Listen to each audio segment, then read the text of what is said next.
আপনার এই নাহিদ, আর একজন হচ্ছে আসিফ। এই দুইজন এবং হাসনাত এবং সারজিদ, এবং সারজিদের পাশে একটা মেয়েকে দেখেছি। এই পাঁচজনার ছবি দিয়ে বলেছে যে এই পাঁচজনার পরিবার এবং পাঁচজন প্রচুর পরিমাণে টাকা বিভিন্ন জায়গা থেকে চাঁদা কালেকশন করছে, তদবির বাণিজ্য করছে, তার পরিবার তদবির বাণিজ্য। সাবেক উপদেষ্টা নাহিদ, আসিফ এবং সমন্বয়ক হাসনাত আব্দুল্লাহ এবং সারজিদ আলম কোটি কোটি টাকা চাঁদা তুলছেন। এই উপদেষ্টা এবং সমন্বয়কদের চাঁদার বিষয় নিয়ে আমরা পর্যালোচনা করে বেশ কয়েকটি খুবই গুরুত্বপূর্ণ তথ্য এবং ভিডিও ফুটেজ পাই, যা আজকের ভিডিওতে সেগুলোই এক এক করে ধারাবাহিক তুলে ধরব। যদিও আজকের ভিডিওটা কিছুটা লং হতে পারে, তবে ভিডিওতে জানতে পারবেন সমন্বয়ক এবং উপদেষ্টার চাঁদা নিয়ে এমন কিছু গুরুত্বপূর্ণ তথ্য যা জানলে আপনিও ইতিমধ্যে অবাক হতে বাধ্য। সেই সাথে আরো জানতে পারবেন বর্তমান বাংলাদেশের রাজনীতির অবস্থা আসলে কোন দিকে যাচ্ছে। চলুন ভিডিওতে আজকে আর বেশি কথা বাড়িয়ে আপনাদের মূল্যবান সময়টি আমি নষ্ট করতে চাই না, সরাসরি আজকে আমরা চলে যাব মূল ভিডিওতে। আর সেখানে আজকে আমরা দেখব সত্যি সত্যি কি এই উপদেষ্টা এবং সমন্বয়করা কোটি কোটি টাকা চাঁদা তুলছেন নাকি এটা গুজব ছিল, কোথায় টাকা পেল। এবং আমরা দেখলাম যে গতকালকে কোটি কোটি টাকা খরচ হয়েছে, এবং মনে হয় বাংলাদেশে এত বড় রকমের কোনো সময় এরকম কর্মসূচি বা প্রোগ্রাম, মানে এটাকে কি বলে, জমকালো, এই জমকালো অনুষ্ঠান কখনো কেউ করছে কিনা সন্দেহ। তাই এই টাকাটা কোথা থেকে আসছে আমরা ইতিমধ্যে জেনেছি। আমি স্পষ্টভাবে আপনি সার্চ দিলে পাবেন যে একজন সাংবাদিক ইলিয়াস, যিনি দেশপ্রেমিক, এবং উনি ওনার বাবার পক্ষ কথা বলেনি, সবসময় নিয়মমাফিক কথা বলে। তিনি 5টা ছবি দিয়ে কিছুদিন আগে, 3-4 দিন আগে একটি লাইভ করেছে, সেইখানে দিয়েছে দুইজনার উপদেষ্টার ছবি। একজন হচ্ছে যে আপনার এই নাহিদ, আর একজন হচ্ছে আসিফ।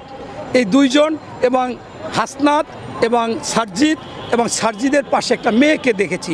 এই পাঁচজনার ছবি দিয়ে বলেছে যে এই পাঁচজনার পরিবার এবং পাঁচজন প্রচুর পরিমাণে টাকা বিভিন্ন জায়গা থেকে চাঁদা কালেকশন করছে, তদবির বাণিজ্য করছে, তার পরিবার তদবির বাণিজ্য করছে। এমনকি বলেছে মিরপুর একজন এবং বনশ্রী একজন।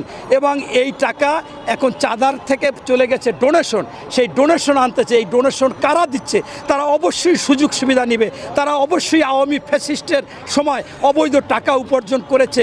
এবং সেইটা আমাদের কাছে যেই টাকা পয়সা নিয়েছে পাঁচজনারই আমাদের কাছে রেকর্ড আছে, ডকুমেন্টস আছে, আমি প্রমাণ করতে পারি। বাংলাদেশেও কয়েকটি আপনার টিভি চ্যানেলে সাক্ষাৎকারও দিয়েছে। তাই আমি সামাজিক মাধ্যম থেকে মনে করতেছি যে এই টাকাটা অবশ্যই বিভিন্ন জনে দিচ্ছে। আর এই টাকা কিভাবে পাবে? আমি যখন ঢাকা বিশ্ববিদ্যালয়ে পড়ি, একজন বুদ্ধিজীবী, তাকে ওই আপনার 14ই ডিসেম্বর তাকে বুদ্ধিজীবী কবরস্থানে নিয়ে গুলি করেছিল। ফাঁকে উনি অজ্ঞান হয়ে ফাঁকে পড়ে গেছে, উনিও মনে করছে মরে গেছে। পরে 2-3 ঘন্টা পর উনি জ্ঞান ফিরেছে। ডক্টর আবু হামিদ লতিফ উনি বলেছিল, পৃথিবীতে যদি কোনো মানুষ বলে যে আমি একেবারে হালাল উপার্জন করি ন্যায়সঙ্গত, তাহলে সে মানবতার জীবনযাপন করতে পারবে। হাইফাই জীবন, গাড়ি মেনটেন করা, সেটা করা সম্ভব না। কিন্তু আমরা দেখতেছি 2 কোটি টাকার গাড়ি ব্যবহার করতেছে। কার কাছ থেকে আনতেছে? একজনের কাছ থেকে। সে কি এমনি দিবে? অবশ্যই সুযোগ সুবিধা নেবে।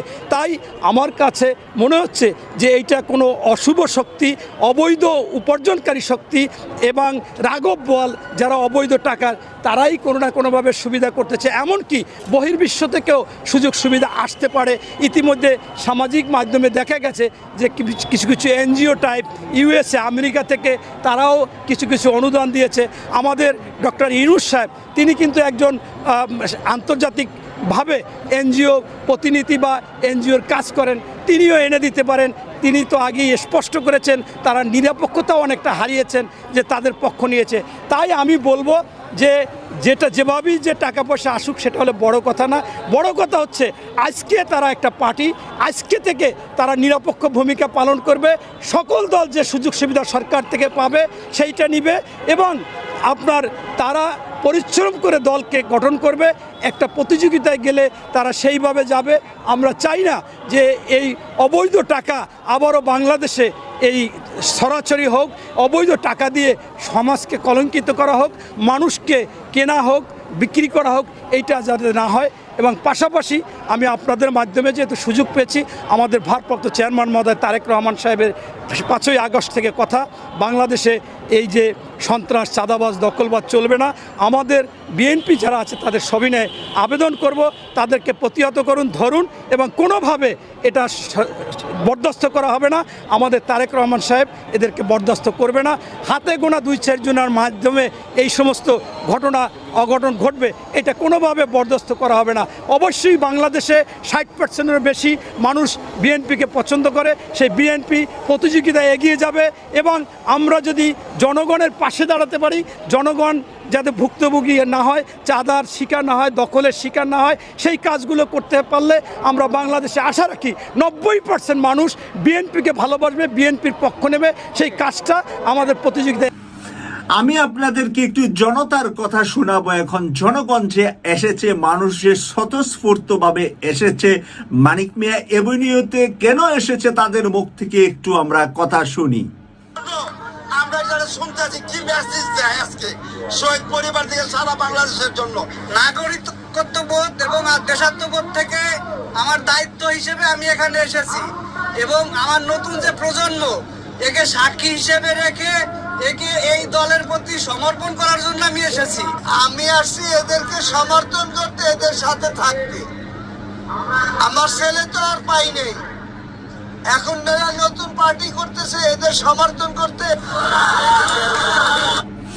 আপনারা যে সাক্ষাৎকারটি শুনেছিলেন, এর মধ্যে একজন পিতা তার ছেলেকে 12 বছর আগে গুম হয়েছে, গুম হওয়া ছেলেকে ফেরত পান নাই, তিনি সর্বশেষ কথা বলেছেন।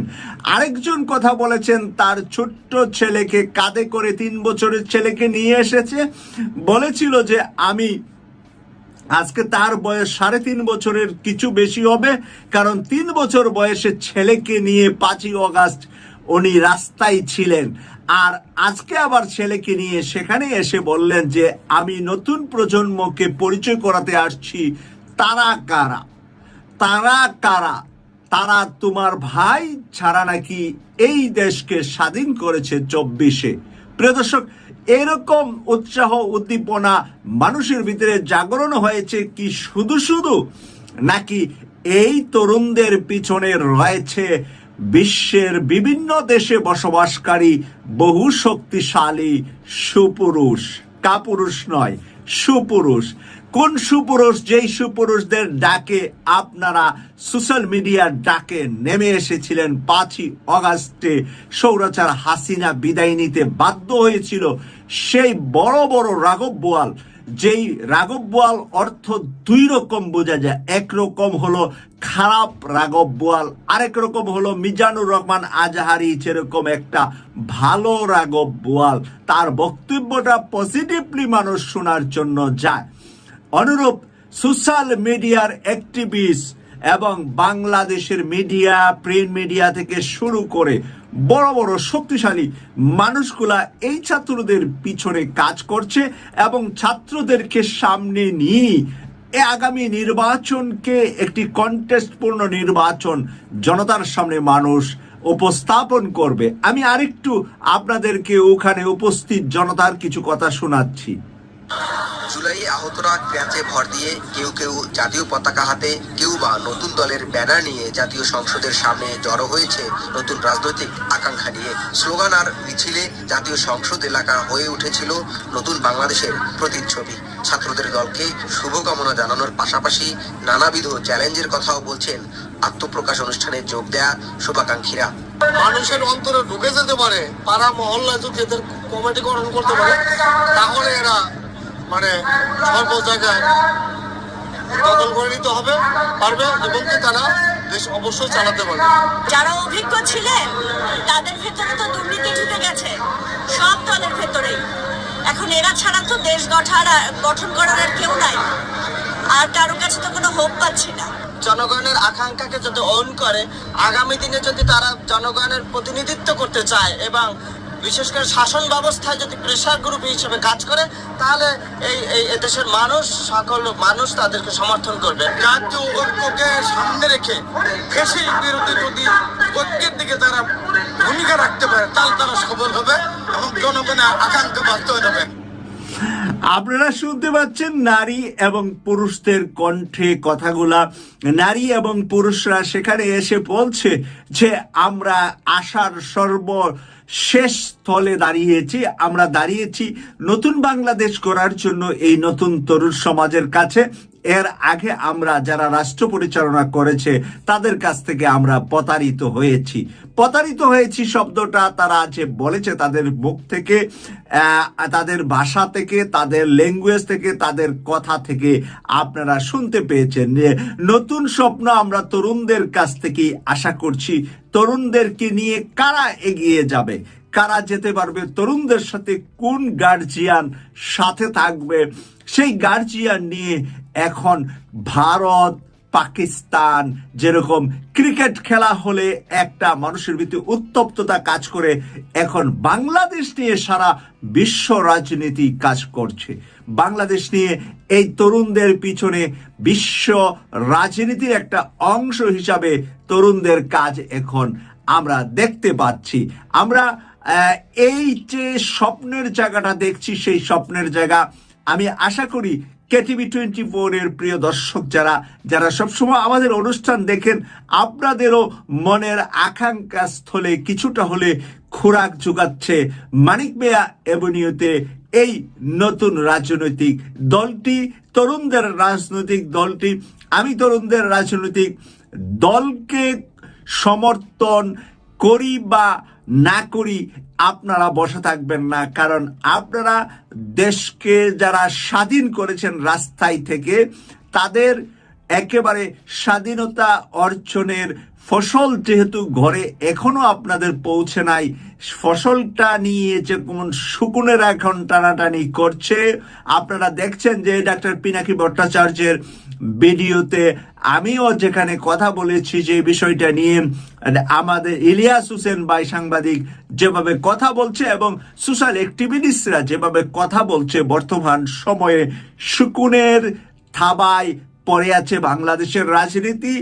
কে কার ঘরে নিবে, আসলে কে নিজের ঘরে নিচ্ছে না অন্যের ঘরে নিয়ে দিচ্ছে, এটাই হলো বর্তমান সমস্যাটা হলো আপনি বাংলাদেশকে ওন করেন কিনা, বাংলাদেশকে বিশ্বাস করেন কিনা, বাংলাদেশকে ভালোবাসেন কিনা, বাংলাদেশের নাম নিয়ে রাজনৈতিক দল করেছেন, কিন্তু আপনার পিছনে যদি অন্য কোনো দেশ থাকে, অন্য কোনো দেশ ক্ষমতা আপনাকে দিয়ে পরিচালিত করে, সেটা বাংলাদেশের মানুষ মেনে নেবে না। এবং বাংলাদেশের সেই পরিবেশ পরিস্থিতি আর 5ই অগাস্টের পরে নাই। এরপরে যেতটুকু দেখিয়েছিল 5ই অগাস্টের পরে, 5ই ফেব্রুয়ারিতে বোলডেজার বাহিনী যখন সারা বাংলাদেশ ব্যাপী নেমেছে, 32 নম্বর সহ বোলডেজার বাহিনী যখন এখন রেডি আছে, প্রয়োজনে গোপালগঞ্জে বোলডোজার যাবে যখন ঘোষণা হয়েছে, তখন দেখেন সাপের মতো সোজা হয়ে যাচ্ছে অন্তর্বর্তীকালীন সরকারে থাকা বিভিন্ন উপদেষ্টারা, সচিবরা, পুলিশ অফিসার, ডিবি, র্যাব, সব জায়গায় কিন্তু এখন সোজা হয়ে কাজ করা শুরু করে দিয়েছে। ওই বোলডোজার বাহিনী যদি এই ছাত্রদের পিছনে কাজ করে, তাহলে আগামী নির্বাচনে একটি খেলা হয়ে যাবে বলেই আমি মনে করছি। আয়োজিত অনুষ্ঠানে অনেকগুলো সতর্ক বার্তা দিয়েছিলেন, বলেছিলেন নিজেদের মধ্যে কাদা ছোড়াছড়ি বন্ধ না করলে, হানাহানি বন্ধ না করলে, দেশ বর্তমানে যেভাবে চলছে সেভাবে চলতে থাকলে দেশের স্বাধীনতা এবং সার্বভৌমত্ব বিপর্যস্ত হবে। প্রায় 16 বছর আগে ঘটে যাওয়া বিডিআর বিদ্রোহের বিচার নতুনভাবে করা নিয়ে কারো নাম না করে তিনি বলেছিলেন এই বিদ্রোহ ঘটিয়েছিল বিডিআর জওয়ানরা, তারাই দোষী। দীর্ঘ বিচার প্রক্রিয়ার পর তারা শাস্তি পেয়েছে, এর পেছনে আর কারো হাত খুঁজতে যাওয়ার যে তিনি বিরোধী, সেটাও সেদিন বলেছিলেন স্পষ্ট করে। সেদিন আর যে বিষয়টি নিয়ে তার বক্তব্য রেখেছিলেন সেটা দেশের নির্বাচন নিয়ে। আরও অনেক কথাই বলেছিলেন, সেগুলো ছোটোখাটো ব্যাপার, আমি এখানে নিয়ে আসছি না। বলেছিলেন এই বছরের ডিসেম্বর মাসের মধ্যে কিংবা তার কাছাকাছি সময়ে অল্প বিস্তর এদিক ওদিক করে ফ্রি অ্যান্ড ফেয়ার ইনক্লুসিভ নির্বাচন করতে হবে বলেছিলেন। বিষয়টি নিয়ে তিনি দুবার ডক্টর ইউনূসের সঙ্গে কথা বলেছেন এবং ডক্টর ইউনূস তার সঙ্গে সহমত হয়েছেন। ওয়াকারুজ্জামানের এই বক্তব্যের সমালোচনা করে প্রায় এক সপ্তাহ হতে চলল, আজ পর্যন্ত সরকারের তরফ থেকে কেউ কোনো সমালোচনা করেননি। সবাই যেন খুব বেশি করে নীরবতা পালন করছেন এই ভাষণটি নিয়ে। যদিও 28শে ফেব্রুয়ারি নতুন দল গঠনের সমাবেশে আসা সরকারের সমর্থকরা জমায়েতের ভেতর থেকে বিপুল ধ্বনি তুলেছে ওয়াকারের বিরুদ্ধে, গালাগাল দিয়েছে। শুধু তারা নয়, এই সরকারের বড় নুইসেন্স সাপোর্টার বিদেশে বসে আছে দুজন, একজন ফ্রান্সে বসে থাকা পিনাকি এবং আমেরিকায় বসে থাকা ইলিয়াস। তারা ওয়াকারের মুণ্ডুপাত করছেন প্রথম থেকেই। তবে সরকারে যারা বসে তারা কিন্তু আশ্চর্যজনকভাবে নীরব। কিন্তু নীরব থাকা মানে যে নীরব থাকা নয়, তাও এমন বিষাক্ত সমালোচনার পর ভেতরে ভেতরে বড় কিছু যে হচ্ছে, ঘটতে যাচ্ছে, সেটা আন্দাজ করাই যায়। কালবৈশাখীর ঝড় কেমন হয় সেটা বাঙালির অজানা নয়। দিব্যি ঝকঝকে রোদ্দুরে ভরা দুপুরে হঠাৎ আকাশের ঈশান কোণের একখণ্ড কালো মেঘের হঠাৎ ছুটে আসা, সারা আকাশ দখল করে নেয়া, বাতাস থেমে যাওয়া, অন্ধকার ঘিরে আসা, গাছের পাতা নড়ে না, প্রকৃতি যেন ঘুমিয়ে পড়েছে হঠাৎ। তারপরে শুরু হয় লণ্ডভণ্ড করা ঝড়। ওয়াকারুজ্জামানের ভাষণের পর ঠিক সেটাই হয়েছে। খবর পাচ্ছি ওয়াকারের ভাষণের পর মোহাম্মদ ইউনূস তার বাসভবনে জরুরি সভা ডেকেছিলেন উপদেষ্টা পরিষদের। সেখানে ঠিক হয় বেয়াড়া ইউনূসকে, এই বেয়াড়া ওয়াকারকে শায়েস্তা করতে হবে, হয় এসপার নয় উসপার। সুতরাং ওয়াকারের ডাক পড়ল প্রধান উপদেষ্টার বাসভবনে। সেখানে উপদেষ্টাদের বড় অংশই হাজির এবং ওয়াকারকে বসিয়ে শুরু হলো আক্রমণ। এই তিনটি বিষয় নিয়ে, যে তিনটির কথা বললাম। প্রথমত কাদা ছোড়াছুড়ি এবং হানাহানি চলছে বলে তিনি কাদের কথা বোঝাতে চেয়েছেন, কারা করছে এটা। ওয়াকার বোঝাতে চেয়েছেন কাদের কথা তিনি বলছেন, তারা কথা কেউ মানেনি তার কথা। তাদের বক্তব্য হানাহানি করছে পতিত, মানে ইউনূস দলবল। ওয়াকার দেখিয়ে দিচ্ছেন কারা করছে হানাহানি। পরিষ্কার যে তার কথার তীর ইউনূসের দিকে এবং উপদেষ্টাদের দিকে। কিন্তু উপদেষ্টারা আবার উল্টো করে বলছে তাদের বক্তব্য হানাহানি যেটা করছে সেটা করছে পতিত স্বৈরাচারী শেখ হাসিনার দলবল, আওয়ামী লীগ। এই প্রসঙ্গে ওয়াকারুজ্জামানের সাবধান বাণী, এসব বন্ধ না করলে দেশের স্বাধীনতা ও সার্বভৌমত্ব চলে যাবে। এই প্রসঙ্গ তুলে এরপর নাস্তানাবুদ করা হলো ওয়াকারকে।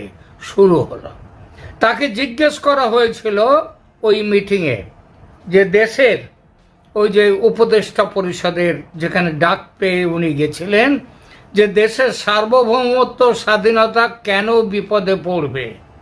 বাংলাদেশ কি কেউ দখল করবে?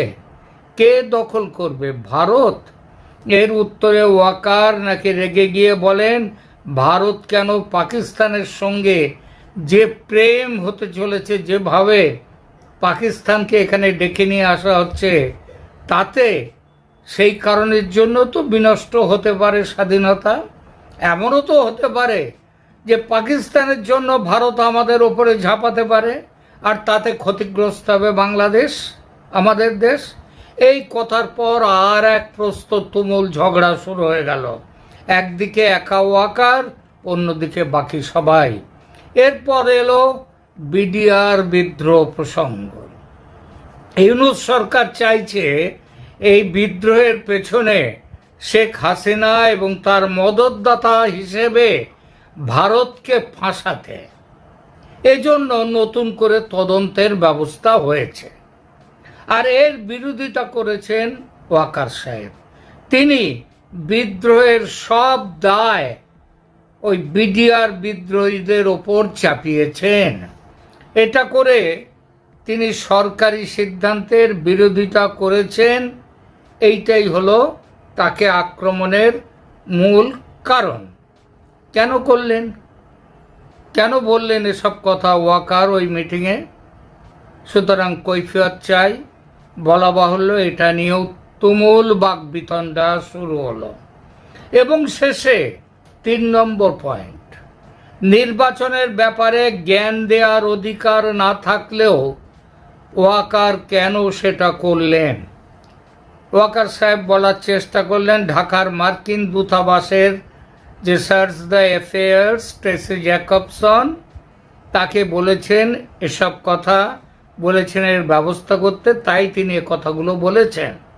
তখন ইউনূস চিৎকার করে বলেন, ট্রেসি কি তাকে পাবলিক মিটিংয়ে এসব কথা বলতে বলেছেন? আর তাকে বলেছেন বলেই যে বলতে হবে তার কি মানে আছে? এই প্রসঙ্গে এই অভিযোগও ওঠে যে প্রধান উপদেষ্টার নাম উচ্চারণ করার সময়ও ওই যে ওই বিডিআর সৈনিকদের সেখানে ভাষণ দেওয়ার সময় তিনি মানে ওয়াকার প্রধান উপদেষ্টার নাম উচ্চারণের সময়ও সামান্যতম সম্মান দেখাননি তাকে, ইউনূস সাহেবকে। তিনি কি নিজেকে প্রধান উপদেষ্টার চেয়েও বড় মনে করেন? দীর্ঘক্ষণ বাকবিতণ্ডার পর ইউনূসের পক্ষ থেকে স্পষ্ট ভাষায় সেনাপ্রধানকে বলা হয় যে তিনি আওয়ামী লীগ ও ভারতের হয়ে কাজ করছেন। এটা বিপ্লবোত্তর বাংলাদেশের মানুষ সহ্য করবে না।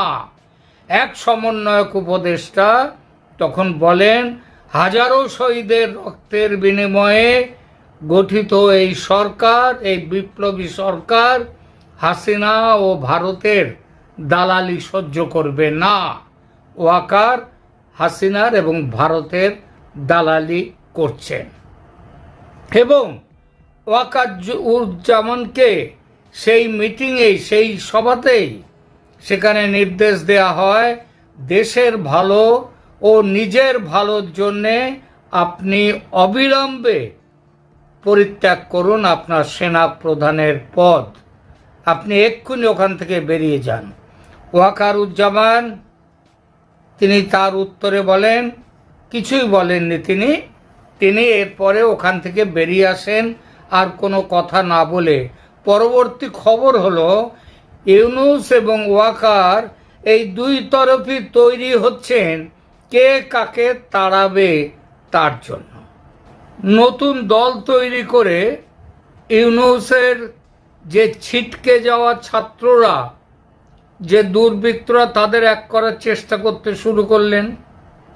ইসলামী মৌলবাদী সমস্ত শক্তি, ওই জামাত থেকে শুরু করে হিজবুত তাহরির, আল বাদার, আল শামস, আল কায়দা, আইএস যারাই আছে ওখানে, তাদের সবাইকে একাত্র করা শুরু করে দিয়েছেন ইউনূস। এই সেদিন 28 তারিখের সবাই তাদেরই ভিড়।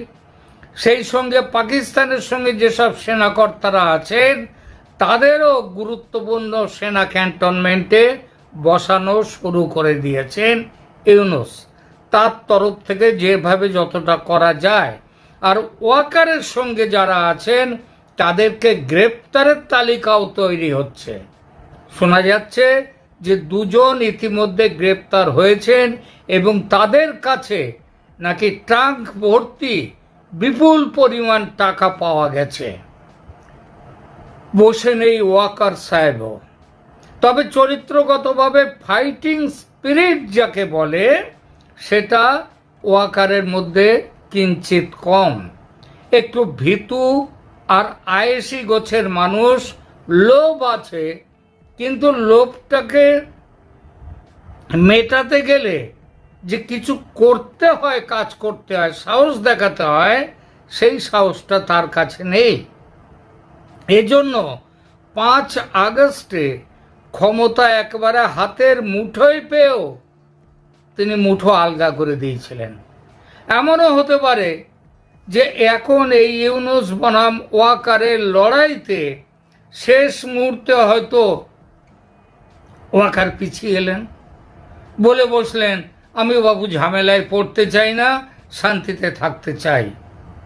আর ওয়াকারের এই মানসিকতাটা খুব ভালোভাবে বুঝতে পেরেছে দিল্লির শাসকরা।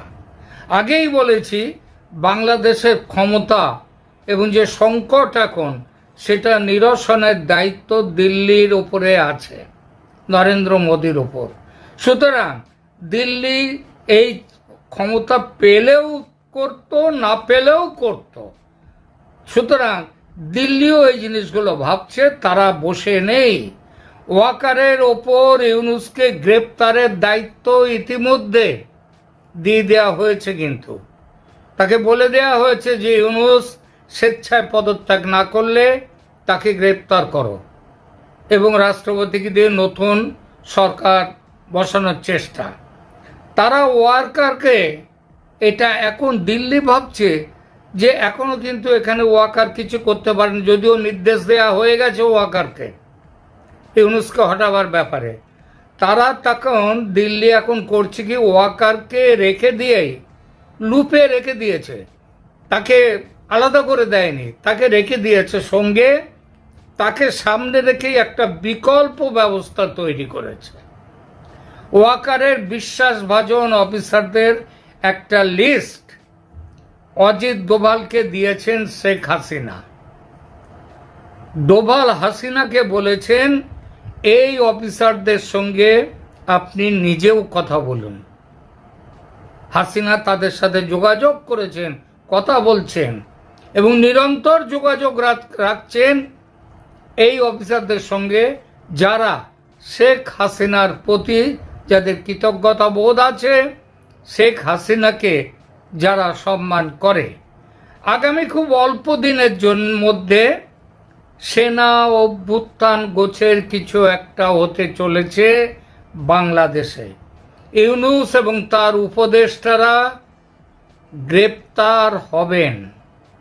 তাদের বিরুদ্ধে দেশকে পাকিস্তানের হাতে তুলে দেয়া খুন, ধর্ষণের এবং অন্যান্য নানাবিধ গত সেই 5 আগস্টের পর থেকে তারপরে কয়েক মাস ধরে এবং আজ পর্যন্ত হাজার হাজার পুলিশ হত্যা, হাজার হাজার আওয়ামী লীগ সমর্থকদের হত্যা, হিন্দুদের উপর আক্রমণ, হিন্দুদের মন্দির ভেঙে দেয়া ইত্যাদি যে অসংখ্য অত্যাচার হয়েছে, সেই অত্যাচারগুলো এইগুলোই হবে ইউনূস এবং তাদের সঙ্গে যারা আছে তার সঙ্গে,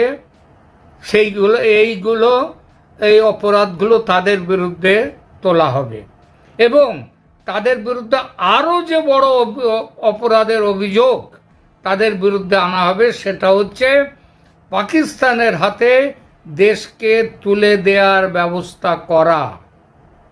যে প্ল্যানটা তৈরি করছেন অজিত ডোভাল, তাতে ওয়াকার শেষ মুহূর্তে যদি পিছিয়েও আসেন, যে কোনো কারণেই হোক, কারণ তারও তো একটা অতীত ছিল, আইএসআইয়ের সঙ্গে যোগাযোগ তো ছিল, পাকিস্তানের বা আমেরিকার ডিপ স্টেটের সাথে যোগাযোগ করে এইগুলো করেছেন, এর মধ্যে তো তিনিও একটা পার্ট। সুতরাং সেই মুহূর্তে যদি শেষ মুহূর্তে যদি উনি পিছিয়ে আসেন, তাহলে বিকল্প ব্যবস্থা হিসেবেও কি করা হবে সেটাও ঠিক করা হয়ে গেছে। সেটা হচ্ছে এমন প্ল্যান হচ্ছে যে ওয়াকার শেষ মুহূর্তে পিছিয়ে এলেও সেনা বিদ্রোহ হবে, ক্ষমতার হস্তান্তর হবেই, এবং এটা হওয়ার সঙ্গে সঙ্গে তার পরবর্তী পদক্ষেপ কি হবে বাংলাদেশে, সেটা হচ্ছে সেনা পাহারায় শেখ হাসিনাকে, সেনাই বাংলাদেশ সেনা তারাই নিয়ে যাবে শেখ হাসিনাকে বাংলাদেশে, প্রধানমন্ত্রীর দায়িত্ব নেবেন শেখ হাসিনা। এবং এই বছরের এই 2025 এই বছরের মাঝামাঝি কিংবা তারপর, খুব দেরি হলে এই বছর শেষ হওয়ার আগেই বাংলাদেশে নির্বাচনের ব্যবস্থা করা হবে, এবং এই নির্বাচন হবে রাষ্ট্রসংঘ এবং আন্তর্জাতিক বিভিন্ন সংস্থার নজরদারিতে।